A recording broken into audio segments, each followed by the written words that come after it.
मैं संसदीय चुनाव लड़ता तो मैं दावे के साथ कह सकता हूं कि मैं जीत जाता, लोकप्रियता देखते हुए सांसद भी बन जाता। लेकिन क्या इतना होने के बावजूद आप ईमानदारी से बोलेंगे हिरेन शाह जी, क्या एक सांसद को यहां बोईसर में बुलाते और एक सांसद के लिए आप लोग 4 घंटा 3 घंटा क्या इंतजार करते? तो मुझे नहीं ऐसा सांसद बनना, एक शिक्षक ही बने रहना अच्छा है जिसके लिए आप लोग घंटों इंतजार किए। मुझे इसी पर गर्व है, मुझे इसी पर। मन किसका चरित्र हनन कर रहा है ये तो मैं नहीं जानता। मैं इतना जानता हूँ कि ये सामाजिक प्रयास था और इसको रहना है और ये रहेगा, चाहे जो जितना भी प्रयास कर ले, ये सामाजिक प्रयास के ही रूप में आगे बढ़ेगा। इसकी परिकल्पना भी उसी रूप में हुई है। जैसा कि दिव्यांशु जी ने बताया कि वो एक तरह से नॉर्थ कोरिया बना हुआ है। अंदर क्या है, आप कोई बच्चा प्रूफ नहीं कर सकता है कि आप सुपर 30 के स्टूडेंट हैं या उनसे किस तरह से जुड़े हैं, अनलेस अनटिल कि वो कोई चीज रिलीज ना करे। नमस्कार, सिटी पोस्ट लाइव के इस विशेष कार्यक्रम में आपका स्वागत है। मैं हूं श्रीकांत प्रत्युष। आजकल पूरे देश दुनिया में चर्चा में है आनंद कुमार। आनंद कुमार का नाम आपने सुना होगा।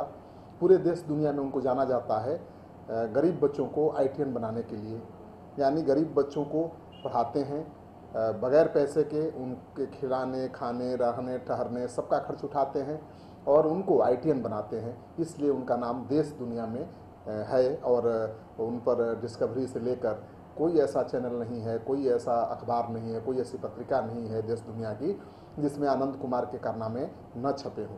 तो बिल्कुल अगर कोई गरीब बच्चों को पढ़ाकर ITN बना रहा है तो उसकी तारीफ होनी चाहिए। लेकिन अभी बड़े विवाद में फंस गए हैं। विवाद ये है कि जो दावा वो करते हैं कि केवल 30 बच्चों को पढ़ाते हैं और 300 बच्चों को ITN बना देते हैं या IIT में दाखिला दिला देते हैं, ये दावा झूठ है। और ये खुलासा कोई और ने नहीं किया है बल्कि उनके कोचिंग संस्थान में पढ़ने वाले छात्राओं ने किया है। और आनंद की ख्याति इसलिए भी है कि बगैर पैसा के, देखिए जब आप कमाई के उद्देश्य से कोई काम करेंगे, कोई संस्था चलाएंगे तो कोई आपकी सराहना करने वाला नहीं है। बहुत ऐसे इंस्टीट्यूट्स हैं जो हर साल सैकड़ों हजारों बच्चों को मेडिकल की तैयारी कराते हैं, IIT की तैयारी कराते हैं, लेकिन उनकी इतनी तारीफ नहीं होती, उनको इतना सम्मान नहीं मिलता। तो ये सम्मान आनंद को केवल इसलिए मिल रहा था कि ये कमर्शियल एक्टिविटीज नहीं कर रहे हैं, ऐसा इनका दावा था, और बगैर पैसा के गरीब बच्चों के सपने को साकार कर रहे हैं। इसलिए इनकी तारीफ थी, इनका सम्मान था। लेकिन अभी जो छात्रों ने खुलासा किया है वो बड़ा चौंका देने वाला है। उस खुलासे के अनुसार तो यही लगता है कि अपने ब्रांड और नाम के बहाने उन्होंने एक बहुत बड़ा कारोबार खड़ा कर लिया। यानी ब्रांड हो गया सुपर 30, उसका इस्तेमाल किया अपने दूसरे कोचिंग इंस्टीट्यूट को आगे बढ़ाने में, जो बिल्कुल कमर्शियल है, रामानुजन। छात्रों का आरोप है कि जाते थे सुपर 30 में पढ़ने के लिए, टेस्ट देते थे, लेकिन हर छात्र का एडमिशन रामानुजम में होता था और वहाँ बगैर पैसे के नहीं, 30,000 से ज़्यादा रुपए उनसे लिए जाते थे। तो जहाँ ये दावा कर रहे थे कि गरीब बच्चों को पढ़ाते हैं केवल और कोई फी नहीं लेते, वो तो गलत साबित हुआ। बच्चे कह रहे हैं कि 30,000 रुपया लिया जाता था, सुपर 30 के नाम पर दूसरे रामानुजम में उनको दाखिला दिलाया जाता था और वहाँ आनंद सर पढ़ाने भी नहीं जाते थे। और इस बार जो उन्होंने दावा किया कि 26 बच्चे IIT में सिलेक्टेड हुए हैं, लेकिन उन्हीं के कोचिंग के छात्रों ने सवाल उठा दिया, कहा कि नहीं भाई, 3 से ज़्यादा तो कोई सिलेक्ट हुआ ही नहीं है, ये 26 कहाँ से आ गए? केवल 17 बच्चों को पढ़ाया था, 3 सिलेक्ट हुए, बाकी तो हुए नहीं। आनंद कुमार से उन छात्रों के नाम की सूची मांगी जाने लगी कि किसको आपने भाई तैयारी कराई थी सुपर 30 के तहत और कौन से बच्चे IIT में सिलेक्ट हुए हैं, किनका कहाँ एडमिशन हुआ है। ये सवाल तो जाहिर है कि उठेगा, लेकिन आनंद अभी तक उन छात्रों की सूची नहीं दे पाए हैं। वैसे आनंद आज विवाद में आए हैं, ये दूसरी बात है, लेकिन इनके एक्टिविटीज़ को लेकर पहले से ही एक संस्था है ऑक्सीजन, जो बच्चों के लिए काम करती है, वो उठाती रही है और वो लगातार सवाल करती रही है पर्चा पंपलेट के जरिए कि आनंद सर, अपने उन बच्चों का नाम आप पहले रिजल्ट आने से पहले डिक्लेयर करिए जिनको आप पढ़ाते हैं, यानी 30 बच्चे जिनको आप पढ़ाकर तैयारी करा रहे हैं, वो IIT कंप्लीट करेंगे, उनका नाम की सूची आप पहले दे दीजिए। क्योंकि होता क्या है, केवल आनंद नहीं, सारे कोचिंग संस्थान एक बड़ा खेल करते हैं। वो तेज होनहार छात्रों को जो अपने बलबूते पर, अपने पढ़ाई के बल पर IIT कंप्लीट करते हैं या मेडिकल कंप्लीट करते हैं, उनको पैसा देकर ये संस्थान अपना छात्र बता देते हैं, और वो छात्र पैसा की वजह से और कोई लालच में आकर वो कह देते हैं कि हमने यहीं से पढ़ाई की है। और उसका खेल ये होता है कि दूसरे हजारों लाखों छात्र उस चक्कर में फंस जाते हैं कि भाई इस संस्थान से तो सैकड़ों बच्चे IIT कंप्लीट करते हैं, सैकड़ों बच्चे मेडिकल कंप्लीट करते हैं, ये जरूर अच्छा होगा क्योंकि जो भी टॉपर हैं वो कह रहे हैं कि हमने यहीं से पढ़ाई की है।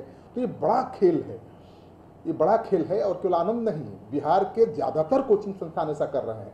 अब मेरा एक दोस्त ही है जो कोचिंग चलाता है, मैं बता दूं, नाम तो नहीं बताऊंगा, लेकिन उसने कहा कि जिस लड़की ने बिहार बोर्ड में टॉप किया था, जिसको लेकर विवाद हुआ था कि वो दिल्ली में कोचिंग की और बिहार बोर्ड में टॉप कर गई, उसके बारे में कहा था कि उससे मेरी बात करा दीजिए और किसी तरह से वो कह दे कि आनंद मैंने इसको पढ़ाया है या मेरे यहाँ पढ़ी है। वो दिल्ली में लगातार कोचिंग कर रही है, कॉलेज स्कूल में भी नहीं पढ़ी, और पटना का कोचिंग वाला एक कह रहा है कि आप उससे केवल तैयार करा दीजिए, जो पैसा होगा हम देंगे, लेकिन वो कह दे कि हमारे संस्थान का योगदान है उसके टॉपर बनने में। अब बताइए, इस तरह का रैकेट चल रहा है जहां संस्थान, कोचिंग संस्थान दूसरे बच्चों को जो अपने बलबूते पर या दूसरे कोचिंग से पास कर रहे हैं उनको अपना छात्र बता रहे हैं पैसा देकर, और विज्ञापन, बड़े बड़े विज्ञापन छपवाकर, होर्डिंग बोर्ड लगाकर, अखबारों में फुल पेज का विज्ञापन छपवाकर लाखों बच्चों को गुमराह कर रहे हैं।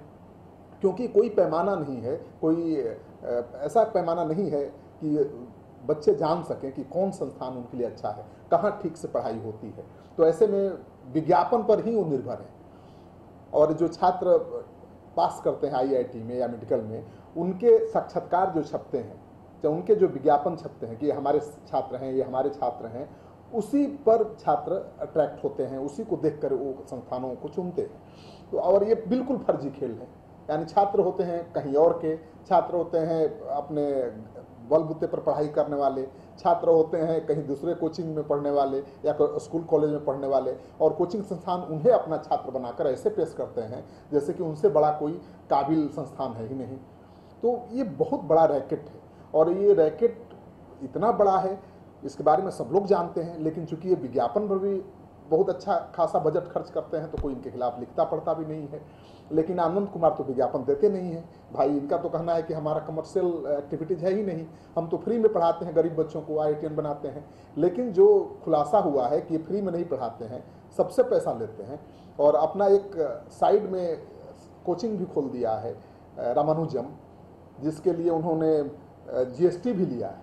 तो GST तो लेने की जरूरत तभी पड़ती है ना जब 20 लाख से ज़्यादा आपका कारोबार हो, उससे कम का कारोबार है तो GST लेने की जरूरत नहीं है।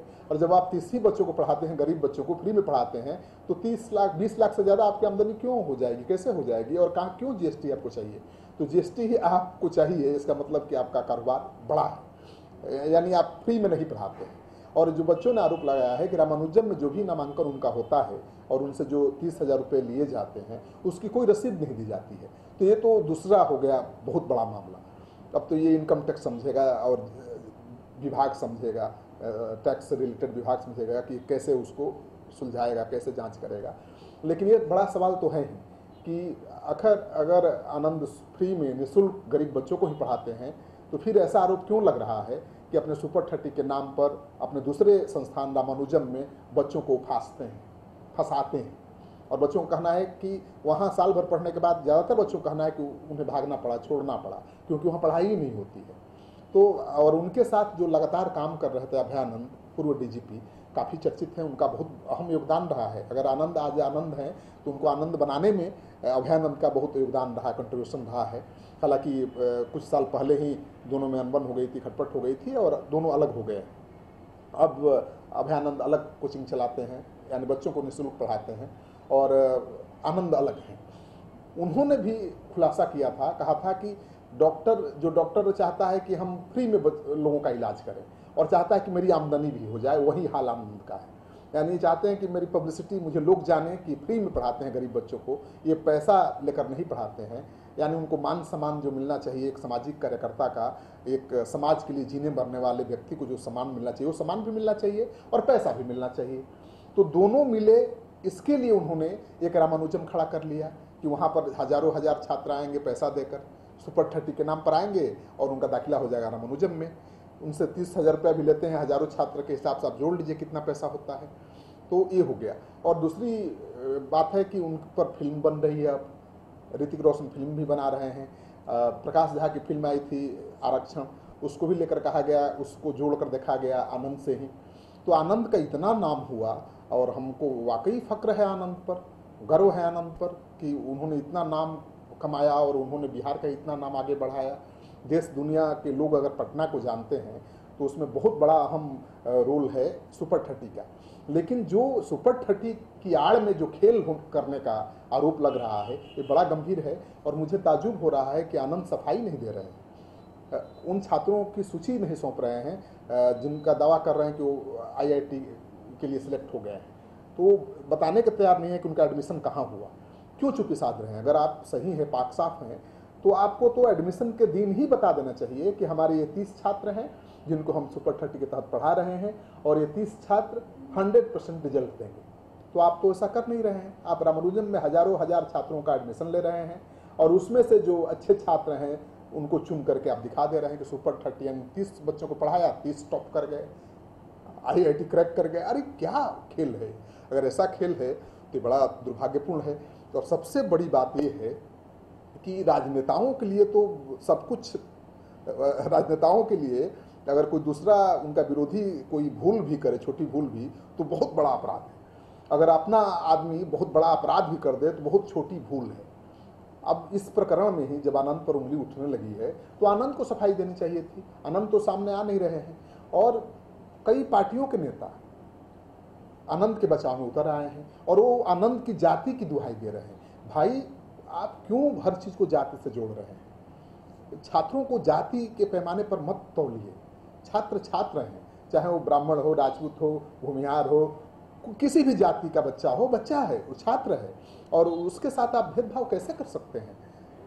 तो जाति का बहाना बनाकर राजनेता तो राजनीति करते ही हैं, लेकिन अब जाति मुद्दा बना दिया जाए किसी के बड़े अपराध को छिपाने के लिए, तो ये बड़ा हास्यास्पद है।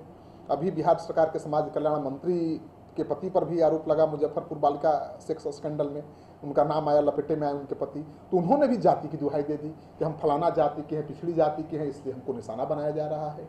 ये अजीब तरह की राजनीति बिहार में हो रही है।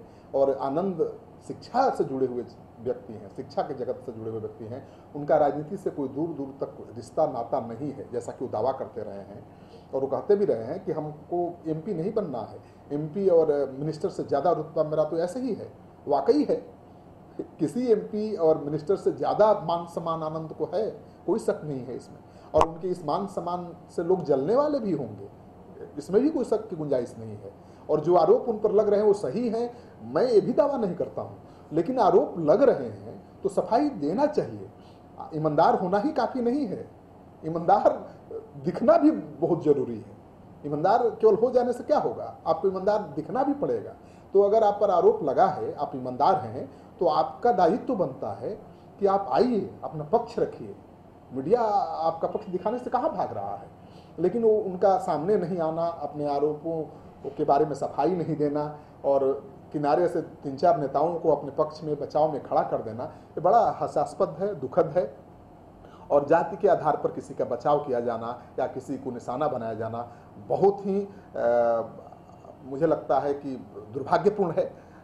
बिहार की नहीं, पूरे देश की राजनीति में ऐसा होता आया है। लेकिन अब शिक्षा को तो छोड़ दीजिए, शिक्षा को राजनीति में क्यों घसीट रहे हैं?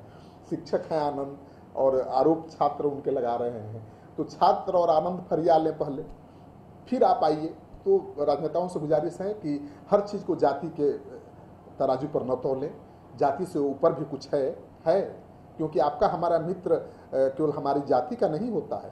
अगर जाति के बंधन में कोई बंध जाए तो वो बिल्कुल कुएं का मेढक हो जाएगा, उसके साथ खड़ा होने वाला कोई मिलेगा ही नहीं। बड़ा तो वही है जिसका संबंध, जिसको भरोसा हर आदमी पर है, हर जाति हर मजहब के लोगों पर है, हर जाति मजहब के लोग जिसके साथ खड़े हैं वो बड़ा है। आनंद का कोई जात थोड़े पूछता है कि आनंद किस जाति के हैं। आज तक तो मैं नहीं जानता कि आनंद की जाति क्या है। आनंद जाति से बहुत ऊपर है, आनंद है। आनंद की जाति की क्या जरूरत है? कोई भी क्रिकेटर, बड़ा खिलाड़ी या कोई फिल्म अभिनेता बड़ा बढ़िया प्रदर्शन करता है तो उसको जाति देखी जाती है क्या? अमिताभ बच्चन को लोग प्यार करते हैं जाति देखकर, या सलमान खान को प्यार करते हैं लोग मजहब देखकर? नहीं जी, आप जाति से ऊपर उठ गए हैं। आप इतने बड़े सेलिब्रिटीज हो गए हैं तो आप जाति से ऊपर उठ गए, जाति के बंधन से आप बाहर निकल गए हैं। आपको जाति के चश्मे से कोई नहीं देखता, आपको सब लोग प्यार करते हैं, सब लोग आपको सम्मान देते हैं। इसलिए आपकी जिम्मेवारी है कि उन लाखों करोड़ों लोग जो आपको सम्मान देते हैं, आपको प्यार करते हैं, आप पर फक्र करते हैं, गर्व करते हैं, उनका ये मान सम्मान चूर न हो, उसको बचाइए, सामने आकर सफाई दीजिए। नमस्कार, आज बस इतना ही। आगे भी हम स्पेशल रिपोर्ट लेकर आएंगे सुपर 30 के सुपर खेल पर। आज के लिए बस इतना ही। नमस्कार।